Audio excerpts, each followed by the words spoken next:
we are doing things, and the international community is doing things in a very, very, very bad way, very wrong way, and that's why the Syrian people until now have not accepted it. They don't accept everyone. You cannot believe that anyone in Syria doesn't want change. You know, Christians, otherwise Druze, Kurds, everyone wants change, just simply because they want a real democracy, but genuine one, like the one we have in the West.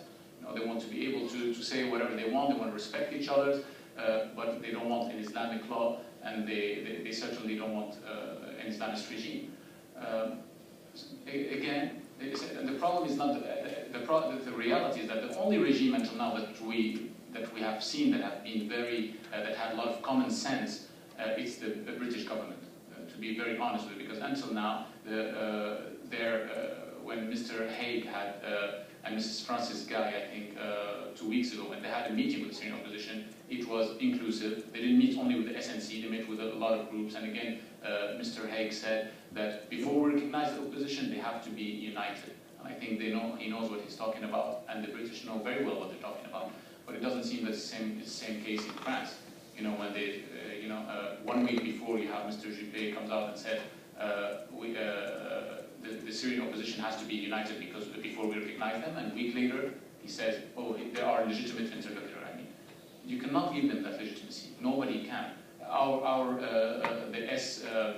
The Syrian National Democratic Council was also elected had a conference in France, and they elected a committee in France. There were over 100 people.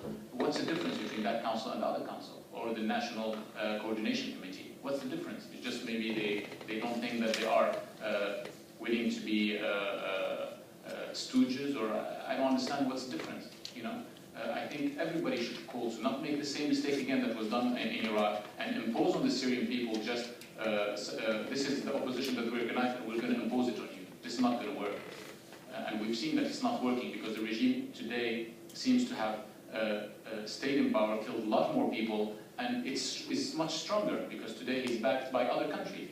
In the beginning, Russia didn't have the same language as it's having today. China did not have the same language as it's having today.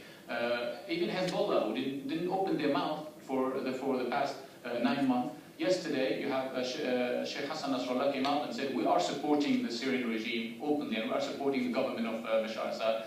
And the SNC are traitors, they are stooges of Zionists, America, the same slogans, but that means today they know that the regime in Syria is stronger. When you have an aircraft carrier and a few other Russian ships, in the Syrian ports and in front of the Syrian shores, that gives a lot of strength to the Syrian regime. When you have China who's saying, starting the same thing to say this could lead to World War III, that means the Syrian regime, do not get close to the Syrian regime, it's a red line. In politics, this is what it means. When you have Iran also starting threatening and shutting down that drone a few days ago and threatening that they are going to attack any enemy planes even outside of their airspace, that means they are going. They feel all of these axes feel much stronger, and that they are going ahead with their alliance. The same thing as Iraq. So that's why I don't understand what has happened until now. What were we able to achieve until now? Honestly, I didn't see anything other than sanctions. How are sanctions going to affect the Syrian regime? We've seen sanctions in Iraq.